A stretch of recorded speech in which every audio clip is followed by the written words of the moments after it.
4월 7일 아침 저희들에게 주신 하나님 말씀은 창세기 34장 13절로 24절까지 말씀입니다. 이 말씀을 다 함께 봉독하겠습니다. 야곱의 아들들이 세겜과 그의 아버지 하몰에게 속여 대답하였으니 이는 세겜이 그 누이 디나를 더럽혔습니다. 야곱의 아들들이 그들에게 말하되 우리는 그리하지 못하겠노라. 할례 받지 아니한 사람에게 우리 누이를 줄 수 없노니 이는 우리의 수치가 됨이니라. 그런즉 이같이 하면 너희에게 허락하리라. 만일 너희 중 남자가 다 할례를 받고 우리 같이 되면 우리 딸을 너희에게 주며 너희 딸을 우리가 데려오며 너희와 함께 거주하여 한 민족이 되려니와 너희가 만일 우리 말을 듣지 아니하고 할례를 받지 아니하면 우리는 곧 우리 딸을 데리고 가리라. 그들의 말을 하몰과 그의 아들 세겜이 좋게 여기므로 이 소년이 그 일 행하기를 지체하지 아니하였으니 그가 야곱의 딸을 사랑함이며 그는 그의 아버지 집에서 가장 존귀하였더라. 하몰과 그의 아들 세겜이 그들의 성읍 문에 이르러 그들의 성읍 사람들에게 말하여 이르되 이 사람들은 우리와 친목하고 이 땅은 넓어 그들을 용납할 만하니 그들이 여기서 거주하며 매매하게 하고 우리가 그들의 딸들을 아내로 데려오고 우리 딸들도 그들에게 주자. 그러나 우리 중에 모든 남자가 그들이 할례를 받음같이 할례를 받아야 그 사람들이 우리와 함께 거주하여 한 민족 되기를 허락할 것이라. 그러면 그들의 가축과 재산과 그들의 모든 짐승이 우리의 소유가 되지 않겠느냐. 다만 그들의 말대로 하자. 그러면 그들이 우리와 함께 거주하리라. 성문으로 출입하는 모든 자가 하몰과 그의 아들 세겜의 말을 듣고 성문으로 출입하는 그 모든 남자가 할례를 받으니라. 아멘.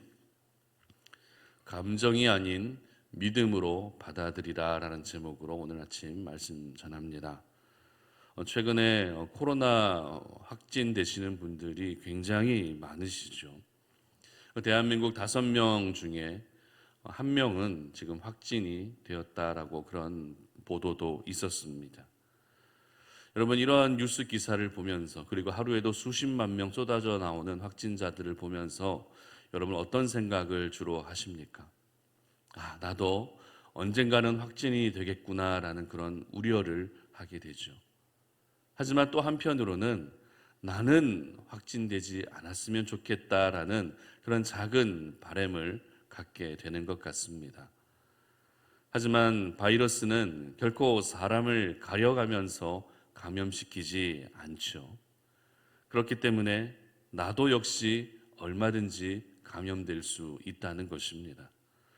물론 감염되지 않는 것이 더 좋겠지만 감염된다 할지라도 중요한 것이 무엇입니까? 그 상황을 내가 어떻게 받아들여야 하는가 하는 것입니다. 그렇게 나는 확진되면 안 되지, 확진되면 안 되지, 확진되지 않았으면 좋겠다 이렇게 생각하지만 결국에 확진되었을 때 그 상황을 어떻게 받아들이느냐 하는 것이 중요하다라는 것입니다. 참고로 저는 2월 초에 확진이 되었었는데요. 가족 모두가 한꺼번에 확진이 되면서 구정 연휴를 집에서만 격리된 채 보내야 했습니다. 갑자기 가족 모두가 확진이 되면서 정말 앞이 캄캄해졌습니다. 왜 나에게 이런 일이 꼭 일어나야 하는가? 정말 답답하고 황당하더라고요. 그때 저희 아내는 얼마나 울었는지 모릅니다. 교회의 문을 닫아야 되고 또 혹시라도 접촉된 분들이 또 확진되면 어떡하나라는 그런 생각에 굉장히 많이 울었습니다. 저도 사실 그때 그 상황이 이해가 가진 않았지만 분명히 이것도 역시 뜻이 있을 거라며 아내를 위로해주고 그렇게 넘어갔는데요.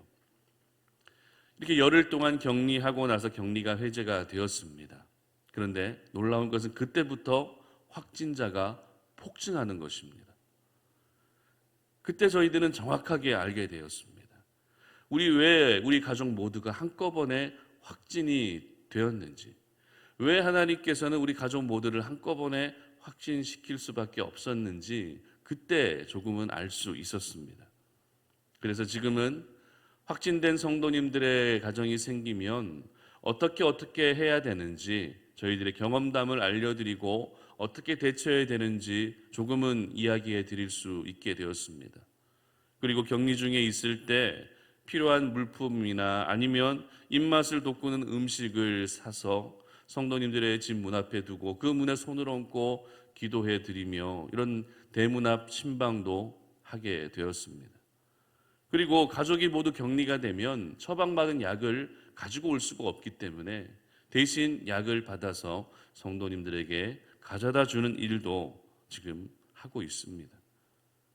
그러면서 아내와 나누었던 대화의 내용이 바로 이런 부분이었습니다. 하나님이 이 부분 때문에 저희들을 먼저 확진을 시키셨구나라는 하나님의 섭리와 일하심에 대한 부분을 이야기 나눌 수 있었습니다. 오늘 이 아침에 간단한 저의 간증으로 이 설교를 시작하는 이유는 우리 삶에는 예기치 않은 일들이 항상 일어날 수 있다는 것입니다. 나에게 일어나지 않았으면 하는 일들이 꼭 일어나는 순간이 있다는 것입니다. 그런데 그때 우리가 감정으로 반응하는 것이 아니라 믿음으로 반응하는 것이 얼마나 중요한 것인가 하는 것을 말씀드리기 위해서입니다. 오늘 본문은 야곱의 가정에 갑작스러운 불행의 일이 찾아오게 되죠. 그 불행이란 어떤 일입니까? 하나밖에 없는 딸 디나가 강간을 당한 것입니다. 여러분, 지금 야곱의 가정에는 첫째 아들 르우벤부터 11번째 아들 요셉까지 11명의 아들이 있었습니다. 그런데 그 11명의 아들들 가운데 디나는 유일한 딸이었습니다. 얼마나 사랑을 받았겠습니까? 부모님에게 사랑을 받을 뿐만 아니라 오빠들에게도 사랑을 한 몸에 받았던 금지옥엽 딸이 바로 디나입니다. 그런데 그 딸이 강간을 당한 것입니다. 야곱의 가족 모두는 충격에 빠질 수밖에 없죠. 절대 일어나지 말아야 될 일, 내 자녀들에게는 절대 일어나서는 안 될 일이 일어나고 만 것입니다. 하지만 이렇게 디나가 하몰의 아들 세겜에게 강간을 당하고 나서 조금 의외의 상황으로 사건이 전개되고 있습니다. 그 상황이란 어떤 상황인가 하면 세겜이 디나를 강간하고 나서 매몰차게 버린 것이 아니라 아내를 삼으려 했다는 것입니다. 그리고 야곱에게 찾아와서 정식적으로 아내로 맞이할 수 있도록 허락해달라고 이렇게 부탁을 하죠. 사실 이와 같은 세겜의 모습은 뻔뻔하게 짝이 없는 악한 모습이기는 합니다. 또 하지만 한편으로는 자신이 행한 일에 대해서 책임지려 하고 있다는 부분은 조금은 긍정적으로 보일 수도 있습니다. 그러나 중요한 것이 무엇입니까? 피해자 당사자이죠. 중요한 것은 피해자의 가족입니다. 지금 그들은 엄청난 충격과 분노에 사로잡혀 있을 수밖에 없습니다. 사랑하는 딸이 강간을 당했는데 어떻게 그 모든 상황을 좋게 받아들일 수 있었겠습니까? 야곱의 가족, 이러한 내 삶에는 일어나지 말아야 될 일이 지금 일어나고 있었고 그 일을 겪은 야곱의 가정이 오늘 이 모든 상황에 대해서 어떻게 반응하고 있었을까요? 오늘 13절 말씀 보시기 바랍니다. 야곱의 아들들이 세겜과 그의 아버지 하몰에서 속여 대답하였으니 이는 세겜이 그 누이 디나를 더럽혔음이라. 이렇게 기록합니다.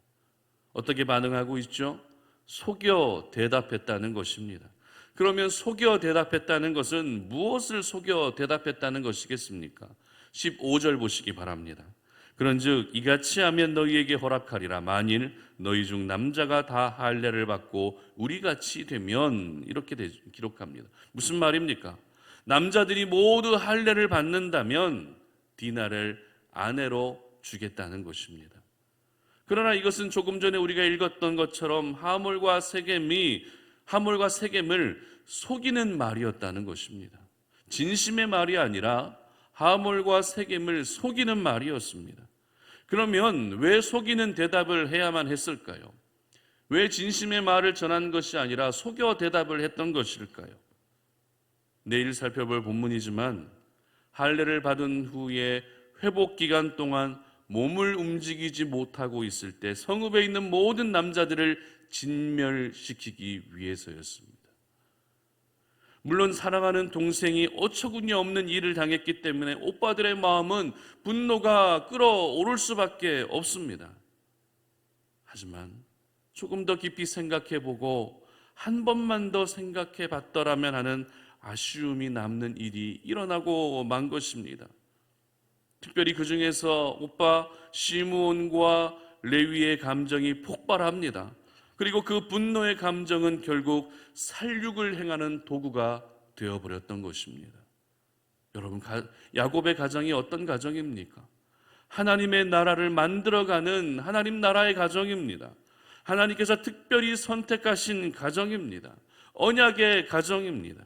그런데 야곱의 가정이 이제는 살인자의 가정이 되고 만 것입니다. 여러분, 우리 삶에는 설마 하던 일이 내 삶 속에 얼마든지 일어날 수 있습니다. 하지만 하나님의 사람들은 그 상황을 감정으로 받아들이는 것이 아니라 믿음으로 받아들일 수 있어야 하는 것입니다. 물론 분노의 감정도 생길 수 있습니다. 슬픔의 감정도 생길 수 있습니다. 그러나 우리가 감정으로만 먼저 반응하게 되면 그 감정에 묻혀서 하나님의 음성이 들리지가 않습니다. 그 감정에 가리워져서 하나님의 일하심이 보이지 않게 되는 것입니다. 특별히 저희들이 감정으로 반응하면 안 되는 또 하나의 중요한 이유는 감정으로 반응하게 되면 하나님의 은혜마저도 악하게 사용될 수 있기 때문에 그렇습니다. 오늘 세겜을 속일 때 야곱의 아들들이 어떤 부분을 제안했습니까? 바로 모든 남자들은 할례를 받아야 한다는 것입니다. 여러분, 할례는 하나님의 백성들을 구별하기 위한 하나님의 언약의 표징이었습니다. 할례를 받는 그 순간에는 고통이 따르지만 할례를 행함으로써 내가 하나님의 백성이라고 하는 그 정체성을 항상 기억할 수 있는 하나님의 은혜의 수단이 바로 할례였습니다. 그래서 다른 민족들은 할례를 받지 않았지만 이스라엘 민족들만큼은 할례를 받아야 했습니다. 그런데 그 은혜의 수단인 할례가 지금 어떻게 되고 있습니까? 살인의 수단이 되고 있었습니다. 은혜를 기억해야 할 할례가 사람을 죽이는 수단으로 이용되고 만 것입니다. 이처럼 감정으로만 반응하게 되면 그 은혜조차도 은혜로 여기지 못하게 되는 것이죠. 은혜를 마치 내 감정을 표출하는 도구로 수단으로 사용하고 마는 것입니다. 우리가 하나님의 은혜로 믿음의 명문 가문을 이루었다고 한번 생각해 볼까요? 그런데 사람들에게 그 믿음, 우리는 믿음의 명문 가문이라는 그것을 항상 자랑만 하게 되면 그 믿음의 명문이라고 하는 그 믿음이 다른 사람들을 실족시킬 수 있는 수단이 될 수 있는 것입니다. 하나님의 은혜로 물질의 축복을 받았습니까? 하지만 그 물질을 잘못 사용하게 되면 그 물질이 다른 사람들을 시험에 들게 하는 수단이 될 수 있는 것입니다. 이처럼 은혜로 주어질 때는 분명 순수하던 것들이 어느 순간 그것이 사람들을 실족시키고 사람들을 시험에 빠뜨리는 일에 쓰여질 수 있는 것입니다. 그렇기 때문에 오늘도 저희들은 절대 감정으로 반응해서는 안 되는 것입니다.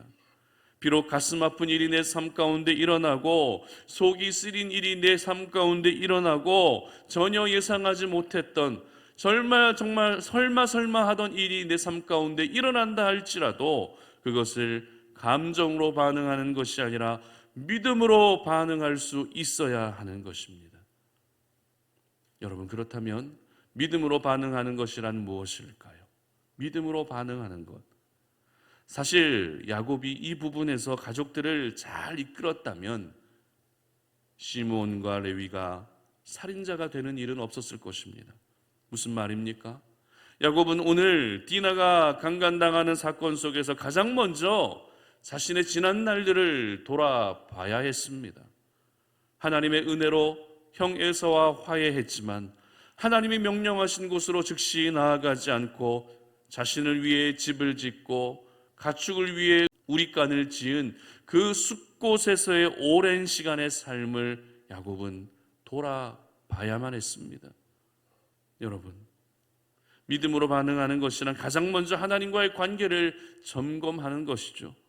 혹시라도 나의 연약함과 나의 죄로 인해 하나님과 멀어진 부분들을 다시 돌이킬 수 있어야 하는 것입니다. 내 인생의 목적과 방향이 잘못 향하고 있었던 부분들을 다시 하나님께로 향할 수 있어야 하는 것입니다. 그리고 더 나아가서 내 인생 가운데 하나님이 행하실 일을 기대하는 것이 바로 믿음으로 반응하는 것입니다.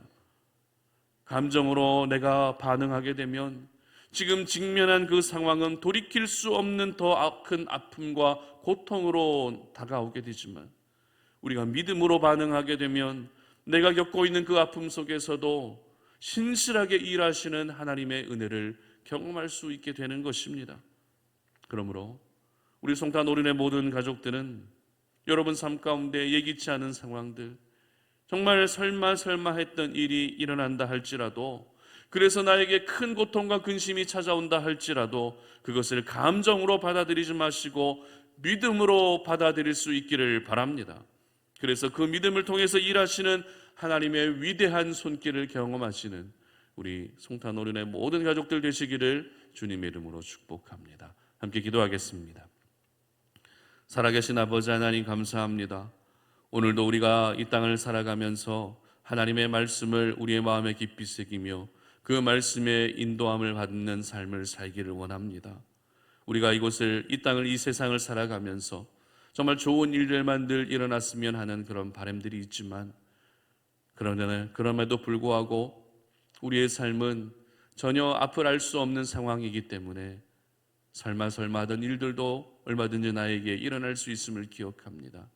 가장 좋은 것은 그와 같은 일들이 일어나지 않는 것이겠지만 혹시라도 나에게 설마 하던 일들, 절대 일어나면 안 되는 일이 일어난다 할지라도 아버지 하나님, 그것을 우리가 감정으로 반응하는 것이 아니라 믿음으로 반응할 수 있는 저희들의 모습이 되게 하여 주시옵소서. 그래서 우리가 감정으로 반응함으로써 더 큰 아픔과 더 큰 고통으로 이어지는 일들이 생기지 않게 하시고 오늘 하루 믿음으로 반응하여 내 삶 가운데 절망이 찾아온다 할지라도, 큰 아픔이 찾아온다 할지라도 그 가운데서도 선하게 일하시는 하나님의 은혜를 경험할 수 있는 저희 모두가 되게 하여 주시옵소서. 감사드리며 예수님의 이름으로 기도드립니다. 아멘. 하늘에 계신 우리 아버지여, 이름이 거룩히 여김을 받으시오며 나라가 임하시오며 뜻이 하늘에서 이루어진 것 같이 땅에서도 이루어지이다.